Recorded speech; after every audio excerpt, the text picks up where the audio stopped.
자, 오늘은 여호수아 9장을 공부하는데 기도하기 전에는 시작하지 말라, 그런 주제로 말씀을 전하겠습니다. 기도하기 전에는 시작하지 말라.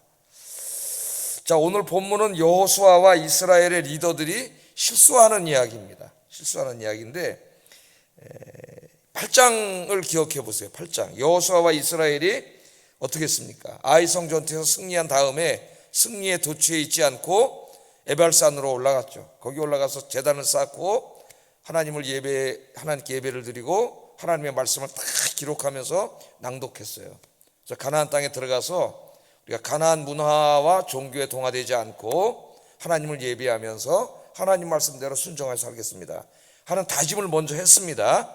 8장이 이렇게 이제 은혜로운 이야기로 끝납니다. 너무나 은혜로운 장면이죠. 여리고 성도 이기고 아이 성도 이기고, 또 아이 성에서는 하나님이 약탈물을 갖게 했죠. 여리고 성과는 다르게. 그래서 이제 막 또 소득을 얻다 보니까 사람이 이 마음에 탐욕과 욕심이 생기겠죠. 와, 이건 이제 막 빨리 점령해가지고 이제 땅도 얻고 집도 얻고 막 살고 싶은 이런 마음이 가득 차면서 하나님보다는 뭐가 더 먼저고, 재물, 돈, 집, 하나님이 주신 사명보다는 세상이 먼저 보이는 이런 위험성이 보이기 때문에 여호수아가 이제 모든 백성들을 에발산으로 백리길을 데리고 가가지고 그 높은 산에 올라가서 가나안 땅을 정복하기 전에 그 가나안 사람들 때문에 시험 들지 않으려면은 먼저 신앙, 하나님에 대한 믿음을 다시 한번 다져야 되겠다 그래서 예배를 드렸습니다. 이거 얼마나 은혜로운 장면이에요. 우리가 항상 이렇게 하나님을 기쁘시게 하는 일만 하면 얼마나 좋겠습니까? 그죠? 남은 인생 동안 하나님을 기쁘시게 하는 삶을 살면 얼마나 좋겠어요. 그러나 우리 곁에는 늘 우리를 쓰러뜨리려고 하는 악한 영들이 강력하게 활동하고 있습니다. 여호수아와 이스라엘 리더들은 가장 은혜가 넘치는 그날 또 큰 실수를 하게 됩니다. 큰 실수. 그래서 오늘 이제 우리가 이 여호수아와 그 위대한 여호수아, 그 사람들이 또 실수를 해요. 아이성 전투에서도 맨 처음에 실수를 했죠. 또 실수를 하는 이야기를 통해서 하나님께서 우리에게 주시는 메시지를 들으려고 합니다. 그래서 이 여호수아와 이스라엘의 지도자들의 실수를 읽으면서 여호수아도 실수했는데 뭐 나 같은 사람이야 실수하는 게 당연하지 않겠어? 어떤 사람은 그렇게 적용하는 사람이 있더라고요. 성경 말씀을, 성경을 거꾸로 읽는 거죠. 왜 이 실수한 이야기를 기록했겠어요? 우리들은 그렇게 실수하지 않도록, 여호수아 같은 사람도 실수할 수 있다는 거예요. 하나님 의지하지 않으면, 기도하지 않으면. 하물며 우리는 어떻겠어요? 그러니까 우리는 실수하지 않기 위해서 더 기도하고 더 하나님께 매달리고 하나님의 뜻을 물어야죠. 그렇게 우리가 적용을 해야 됩니다. 어떤 사람은 다윗이 밧세바 간음한 이야기를 읽고 자기가 그 간음한 것을 정당화시키는 사람도 있어요. 다윗도 그랬는데 뭐, 다윗도 그랬는데 하나님 용서해 주셨는데 뭘 내가 그런 걸 가지고 그러냐고 이렇게 얘기하는 사람이 있어요. 다윗 이야기를 왜 기록하셨어요? 하나님이 다윗처럼 하지 말라고. 그래서 사도 바울이 고린도전서 10장에서 고린도 교인들에게 설교하면서 어떻게 뭐라고 설교하셨어요? 광야에서 우상 숭배하고 음행을 행하다가 2만 3천 명이 죽었다. 그 다음에 뭐라 그랬습니까? 너희는 이같이 죄짓지 말라. 이게 메시지예요. 이 말씀이. 오늘 이제 타산지석으로 이 말씀을 삼아야 됩니다. 자, 이제 두 가지 정도만 오늘 아침에 좀 생각해 보려고 하는데, 첫째, 이 여호수아의 실패 이야기가 주는 첫 번째 교훈은 우리의 삶 속에서 이 죄악은 그 뿌리를 완전히 제거해야 된다는 겁니다. 뿌리를 남겨두고 겉에만 치면 어떻게 돼요? 뿌리가 있으니까 또 나와요. 겉에만 치면 소용이 없어요. 위에 또 자라. 그래서 이 죄악은 한번 우리 안에 들어오면 뿌리를 내려요. 뿌리를 내리기 전에 우리가 이 죄를 우리 마음속에서 물리쳐야 되는데, 그렇지 못하면 뿌리를 내려. 뿌리를 내려면 이걸 뽑아내기가 너무 힘들어요. 우리 몸에 배있기 때문에. 그걸 내버려둔 뼛속까지 막 이 죄성이 내려가 있으면 이거 고치기가 힘들어요. 그래서 이제 이거 뽑아낼 때는 뿌리채 완전히 다 뽑아내야 됩니다. 자, 오늘 이제 이 말씀을 보면은요, 우리가 지금 읽은 것처럼 이제 가나안 땅에 살고 있는 기브온 족속들을 살려주는 이야기가 나와요. 그들에게 속아서 그런 거죠. 속아서. 자, 오늘 이제 이 말씀을 이해하기 위해서 먼저 신명기 20장 말씀을 좀 이해해야 됩니다. 신명기 20장에 보면은 가나안 땅에 들어갔을 때에 하나님께서 하는 지침을 주시는 말씀이 있어요. 그래서 가나안 땅 안에 살고 있는 사람들과 가나안 땅 밖에 있는 민족들을 다르게 대하도록 합니다. 하나님이. 그게 이제 20장 10절에서 15절에 보면은 신명기 20장 10절 한번 찾아보세요. 접어놓고 여기를 접어놓고 20장을 한번 찾아보세요.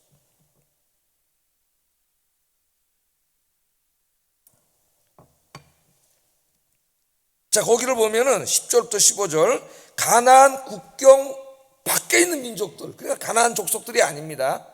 하나님은 어느 땅만 주셨어요? 이스라엘에게 가나안 땅만 주셨고 그 경계를 분명히 경계를 지어주셨어요. 더 이상 욕심과 탐욕을 부리면 안 됩니다. 그 경계 안에서 얻어야 되는데 가나안 땅 하나님 주신 경계선 밖에 살고 있는 민족들에 대해서는 뭐를 하라 그랬어요? 먼저 10절 한번 읽어볼까요? 시작.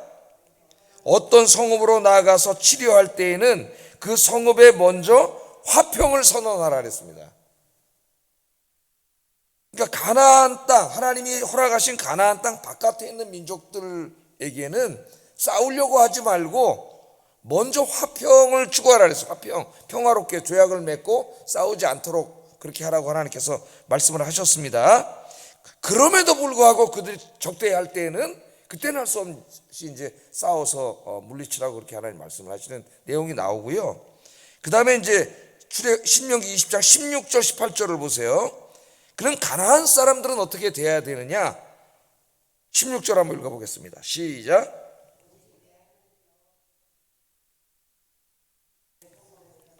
호흡 있는 자를 하나도 살리지 말지니라. 그래서 가나안, 지난번에도 한번 우리 공부할 때 이 주제를 공부했죠. 가나안 땅 백성들은 살리지 말고 다 죽이라 그랬어요. 근데 하나님이 왜 이렇게 잔인하시냐? 그래서 이제 이걸 어떻게 해야 되느냐를 가지고 이 말씀을 우리가 어떻게 이해되냐를 이제 제가 설명을 했잖아요. 그죠? 기억나세요? 하나님의 심판을 대행하는 것, 헤렘이라고 이제 그런다고 제가 말씀을 전한 적이 있습니다. 자, 그러니까 이 하나님이 모두를 전쟁에서 죽이러 간 것은 구약 성경 읽어보면 항상 그런 게 아니에요. 가나안 땅에 국한되어 있습니다. 나머지 바깥에 있는 사람들하고는 먼저 뭘 하라고요? 화평을, 싸우지 말고 화평을 하라 그랬어요. 그러니까 성경을 비평하는 사람들도 제대로 읽지 않고 비평하는 거예요. 그럼 왜 가나안 사람들만 다 죽이라 그랬느냐?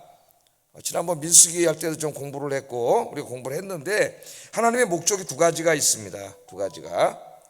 첫째는 가나안 사람들의 죄악에 대한 심판이에요. 죄악에 대한 심판. 그래서 하나님의 심판을 대행하는 거라 그랬죠. 그러니까 창세기 6장에서 9장까지 읽어보면 노아의 이제 홍수 심판이 나오는데 그때 그 죄악이 관용했어요. 그러니까 하나님이 우리의 죄를 참아주시고 기다려주셔요. 그런데 하나님이 허용하시는 그 한계를 넘어서면은 하나님의 심판이 있습니다. 최후 심판이 있기 전에도 심판이 있어요. 성경에는 여러 번 심판의 이야기가 나와요. 소돔과 고모라 정도 그렇고. 근데 홍수 때는 하나님이 홍수로 심판을 하신 거예요. 물로. 근데 가나안 땅도 마찬가지죠. 가나안 땅이 우상 숭배와 음란과 포악이 가득한 땅인데 아브라함 때 뭐라 그랬어요? 창세기 15장에 아직 이 땅에 죄악이 관여하지 않았어요. 그래서 너희들 후손들이 애굽 땅에 갔다가 400년 만에 돌아온다 그랬잖아요. 그 400년이 지났는데 그 땅에 죄악이 너무 가득 찼기 때문에 하나님이 심판하실 수밖에 없는 이제 지경이 됐는데, 근데 그 심판을 노아 때처럼 물로 하신 게 아니라 누구를 통해서? 이스라엘을 통해서 그 죄를 심판하신 거예요. 우리가 그렇게 이해해야 됩니다. 하나님 뭐 인종차별을 하거나 잔인한 게 아니라 그렇게. 첫째는 하나님의 심판의 목적이 있고, 두 번째는 왜 이 땅에 그 가나안 땅의 모든 죄를 심판하시느냐? 이 땅에 누가 들어가 살아야 돼요? 지금 하나님의 백성들이 들어가서 살아야 됩니다. 백성들이 들어가 살면서 그 우상 숭배의 땅을 거룩한 하나님의 나라로 만드는 게 사명이에요. 그 땅에 들어가서 하나님을 예배하고 하나님 말씀대로 순종해 살면서 그렇게 함으로 주변에 있는 민족들을 어떻게 해요? 열방에 빛이 돼가지고 우상 숭배하는 그들이 하나님을 믿게끔 하는 선교의 사명이 여기 강력하게 있어요. 이스라엘에게. 그런데 그 모든 우상 숭배와 그 죄악들이 있는 곳에 그걸 그대로 내버려두고 들어가면은 이건 뭐 십중팔구 뻔하게 이스라엘 사람들이 거기 들어가서 똑같이 우상 숭배하고 죄질 확률이 높기 때문에 이 이스라엘 백성들 이 죄로부터 지키고 보호하기 위함이에요. 두 번째 목적은. 그런데 나중에 이제 가나안 족속을 우리가 읽어보겠지만 다 몰아내지 못해가지고 나중에 하나님 염려하시던 문제가 이제 이스라엘에 발생하지 않습니까? 여러분, 오늘 우리가 이 말씀을 보면서 우리가 하나님을 믿는데 방해가 되는 것들, 내가 하나님을 예배드리고 하나님께 예배드리고 성경 말씀을 묵상하고 봉사하고 이러는데 방해가 되는 것들이 있어요. 죄악의 뿌리들이 너무나 많죠. 우리 주변에. 그런 것들을 뿌리채 뽑아버리지 않으면 계속 그것들을 우리 신앙생활을 방해합니다. 오늘 하나님이 뿌리채 뽑으라는 거예요. 그걸 뿌리채 아예 싹. 그래서 우리 안에 하나님을 섬기는데 방해가 되는 모든 죄악의 뿌리들을 이 아침에 다 기도하면서 여러분이 잘 아시니까 뿌리채 뽑아버리는 이 시간 되기를 주의 이름으로 축복합니다. 겉만 자르면 또 자라요. 또 자라요. 기도로 뿌리채 완전히 뽑아버려야 돼요. 자, 이제 두 번째 교훈은 오늘 제가 이 제목으로 정한 말씀인데, 기도하지 않았으면 무슨 일을 결정하거나 시작하지 말라는 거예요. 오늘 이게 중대한, 아주 굉장히 중요한 메시지입니다. 기도하지 않고 뭘 결정하고 시작하지 말라. 자, 오늘 전체 내용은 이렇습니다. 이제 이 아이성 전투까지 승리하고 나니까 가나안 땅 전체에 이게 쫙 소문이 퍼지잖아요. 금방 소문이 다 퍼졌어요. 그래서 가나안 족속들이 연합을 하기 시작합니다. 우리 혼자의 힘으로는 이길 수 없다. 가나안 땅에는 여러 족속들이 살고 있었죠. 그래서 연합군을 형성해가지고 이스라엘과 싸우려고 연합군을 형성하는 내용이 1절, 2절에 시작이 돼요. 9장에. 이거 한번 다시 한번 읽어보겠습니다. 시작. 레바논 앞 대해 연안에 있는 헷사람과 아모리 사람과 가나안 사람과 브리스 사람과 히윗 사람과 여부스 사람의 모든 왕들이 이 일을 듣고 모여서 일심으로 여호수아와 이스라엘 맞서서 싸우려 하더라. 이거 갖고도 설교를 할 수가 있어요. 영적인 싸움으로. 오늘은 뭐 그거는 관심의 대상이 아닙니다. 오늘 말씀에서는. 자, 이처럼 모든 가나안 족속들이 연합을 해가지고 하나님의 백성들을 대적하려고 지금 연합을 하는데 이 연합에 딱 빠진 하나의 족속이 나옵니다. 오늘 그게 누구예요? 기브온 족속. 기브온 족속은 여기에 가담하지 않았습니다. 기브온 사람들은 생각하기를 우리가 다 합쳐도 저들을 이길 수 없다. 그리고 저들은 지금 오면은 전부 어떻게 해요? 전부 멸절시키잖아요. 예? 그러니까 이 사람들은 싸워서 이길 수 없기 때문에 뭐 우리 다 합쳐도 못 이기, 살 길을 모색을 합니다. 이 사람들이 살 길을. 자, 살 길을 모색하기 위해서 이스라엘을 연구를 했어요. 이스라엘. 오늘 성경 읽어보면은 이스라엘에 대해서 모르는 게 없어요. 그죠? 굉장히 다 알고, 출애굽할 때부터 여기 가나안에 올 때까지, 아이성에 이길 때까지 모든 내용을 다 알고 있어요. 그러니까 철저히 연구해요. 여러분, 전쟁이 나면은 군인만 가서 싸우는 게 아닙니다. 전쟁이 나면은 심리전이나 이런 걸 하기 위해서 각 나라 문화나 이런 걸 다 연구해요. 각 국가의 정보기관에서. 예? 전쟁은 군인들만 하는 게 아니에요. 자, 그래서 다 연구를 했어요. 그 연구를 하다 보니까 중요한 걸 알아요. 살 길을 찾았습니다. 이스라엘 연구에서 이 사람들이 살 길을 찾았어요. 자, 이스라엘의 율법에 의하면 하나님께서는 가나안 족속들은 다 멸하라고 하셨지만 아까 신명기 읽어봤죠. 누구는 싸우지 말라 그랬어요. 국경 밖에 있는 민족들과는 싸우지 말고 먼저 화평을 하려고 노력하라. 이걸 알게 된 거죠. 예? 여기 살 길이 있구나. 그렇게 생각을 한 거고, 또 하나는 이스라엘은 하나님의 이름으로 언약을 맺으면 절대로 뒤집을 수 없다. 이것도 알게 됐어요. 요 두 가지를 섞으면은 살 수 있다. 살 길을 찾은 겁니다. 이 사람들이. 자, 그래서 몇 사람을 뽑아가지고 이제 가나안 국경 밖에서 온 사람들인 것처럼 꾸몄죠. 꾸몄습니다. 허리에는 오늘 보세요. 저기 다 써왔는데 저 앞에 이제 쭉 써왔는데 저렇게 이제 쭉 신명기 20장 10절부터 연구를 했고 그 다음부터 쫙 다 나오죠.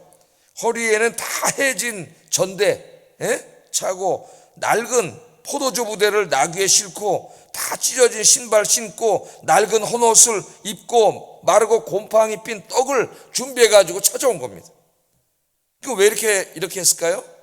기브온은 바로 그 옆에 있는데 저 멀리서 가나안 땅 국경 바깥에 멀리서 진짜 맨날 며칠을 온 사람들인 것처럼 변장한 거죠. 이 사람들이 속인 거예요. 그렇게 꾸몄습니다. 그래서 여호수아와 이스라엘 족장들이 있는 길갈로 이제 찾아왔습니다. 그리고 자신들 속였죠. 가나안 족속이 아니고 우리들은 저 국경 바깥에 있는 족속입니다. 우리가 먼 길을 와가지고 이거 좀 보세요, 우리 행색을. 그렇게 이제 속인 거예요. 자, 이스라엘과 여호수아가 처음에는 의심의 눈초리로 봤습니다. 이거 혹시 가나안 족속이 속이는 거 아니야? 7절에 보면 의심의 눈으로 봤다 그랬어요, 맨 처음에. 그런데 그들의 행색을 보니까 낡은 옷, 해진 신발, 마른 빵 뭐 이런 걸 보니까 이게 먼 데서 온 게 틀림없어요. 그래갖고 금방 의심이 사라져 버렸어요. 의심이 사라지고 그들이 우리가 화평을 맺으러 왔다 이미 알고 있잖아요. 가나안 국경선 밖에 있는 사람들하고는 하나님께서 화평을 맺어라, 그거 알고 온 거예요, 이 사람들이. 그래가지고 화평을 맺읍시다, 우리 조약을 맺읍시다. 그러니까 뭐 여호수아도 그렇고 이스라엘도 기분이 좋아졌습니다. 벌써 저 바깥까지 소문이 나가지고 우리랑 화평을 맺으러 왔구나. 그래서 화평의 언약을 맺었어요. 그만 죽이지 않기로, 싸우지 않기로. 그리고 하나님의 이름으로 맹세하는 장면이 15절에 나옵니다. 하나님의 이름으로 맹세했어요. 자, 이제 이스라엘은 더 이상 기브온 족속을 칠 수 없게 됐습니다. 3일이 지나서야 여호수아가 속았다는 걸 알았어요. 3일이 지나서 속았다는 걸 알았습니다. 이 사람들이 국경 밖에서 온 사람이 아니라 가나안 족속 중에 하나인 기브온 족속이라는 것을 알게 됐어요. 하나님은 분명히 가나안 족속을 다 멸하라 그랬는데 이 말씀과 여호와 이름으로 맹세하고 절대로 멸하지 않겠다고 하는 말씀이 충돌을 일으키게 됐습니다. 하나님의 이름으로 맹세했기 때문에 죽일 수가 없게 된 거예요. 그래서 이제 이스라엘의 종으로 삼았죠. 나무 패는 일을 지키면서 종으로 삼게 되었습니다. 근데 오늘 이제 제가 여기 설교 포인트를 두려고 하는 것은 왜 기브온 사람들에게 속았냐 이거예요. 오늘 여기 분명한 메시지를 던지고 있어요, 하나님이. 그게 14절이에요. 이 핵심 말씀이에요, 오늘. 이 말씀을 하시려고 하나님이 우리에게 교훈을 주시게 한번 읽어보겠습니다. 시작. 어떻게 할지를 여호와께 묻지 아니하고, 이겁니다. 어떻게 할지를 여호와께 묻지 아니하고, 그렇게 말씀이 나와요. 여호수아 일생에 딱 2번 실수합니다. 하나는 아이성 전투 맨 처음 시작할 때에 정탐꾼 2명이 보고를 받고 3,000명만 올려보내지, 기도도 안 하고 묻지도 않고 그냥 교만해져 갖고 3,000명 보냈다가 대패한 게 한번 여호수아 인생의 실수고, 2번째 실수가 오늘 이 본문이에요. 그들이 다 거지 행색을 해가지고 저 먼 나라에서 왔다라고 굽신굽신거리면서 당신의 종이라니까 다시 한번 우쭐해지면서 하나님께 묻지도 아니하고 자기의 감각기관을 믿은 거죠. 보고 들은 거. 보고 듣는 게 중요하지만 보고 듣는 게 완전하지 않아요, 우리 인간은. 속을 수도 있고 이렇게 잘못 볼 수도 있고 오해할 수도 있고 그렇습니다. 감각기관을 믿지 마세요. 어떻게 해야 돼요? 하나님께 기도하고 묻고 하나님의 뜻을 구해야 되는데 또 자만해졌어요. 눈으로 본 거 탁 믿고 그냥 그것도 여호와 이름으로 맹세해버렸어요. 오늘 여기에 대해서 하나님께서 꾸짖고 있습니다.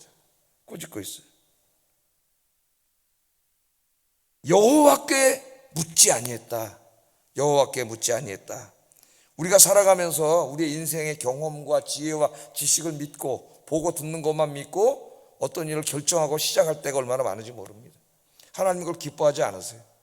내가 살아온 경험, 지식, 지혜, 내가 이제까지 익숙했던 방식, 그런 거 너무 믿는 거죠. 우리 인간을 믿을 게 되지가 못해요. 그래서 우리는 모든 일에 있어서 항상 기도해야 된다. 기도하면서 하나님의 뜻을 물어야 된다. 그럼 하나님이 도와주세요. 지혜를 주시고. 우리 예수님을 보면은 예수님께 우리가 배워야 됩니다. 예수님 공관복음서를 읽어보면은 예수님이 기도하시는 내용이 의외로 굉장히 많이 나와요. 많이 소개하고 있어요.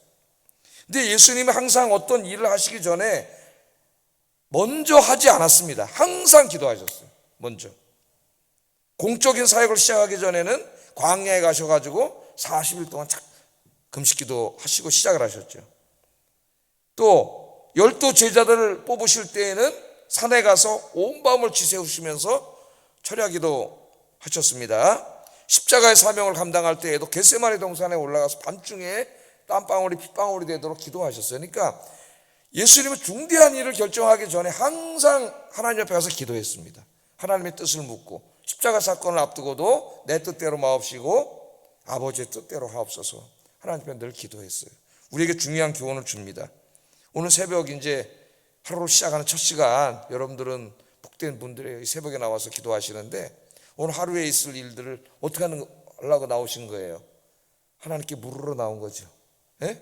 하나님께 기도하고 하나님께 아뢰고 하나님의 인도함을 받고 하나님의 뜻대로 결정하고 시작하기 위해서 새벽에 나오는 거예요. 그래서 이 새벽에 이 첫 시간을 하나님께 드리는 게 굉장히 중요한 거예요. 하나님 앞에. 그러니까 여러분은 굉장히 복된 거예요. 그러니까 여러분이 여호수아보다 위대한 거예요. 오늘 이 아침에 나와서. 그래서 이제 절대 잊지 마세요. 오늘 이 말씀이 주는 메시지. 기도하기 전에는 어떤 일도 내 마음대로 내 경험에 따라서 결정하지 말고 시작하지 말고 항상 기도하여 하나님의 뜻을 물어라.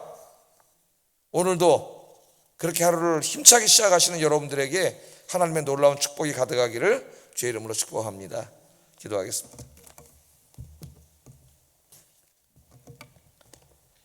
자, 두 가지 오늘 말씀을 전했습니다. 하나님을 섬기고 예배하는데 방해가 되는 내 안에 있는 모든 죄악의 뿌리를 완전히 뽑아내게 하소서. 기도하셔야 돼요. 이 죄악의 뿌리 자기가 제일 잘 압니다. 두 번째, 모든 일을 할 때 반드시 기도로 시작하고 기도하기 전까지는 아무것도 행하지 않게 하소서. 기도하겠습니다. 사랑과 은혜가 충만하신 아버지 하나님, 오늘 여호수아 9장에 여러 가지 교훈을 주는 말씀이 있지만은 기도하기 전에는 아무것도 결정하지 말고 시작하지 말라.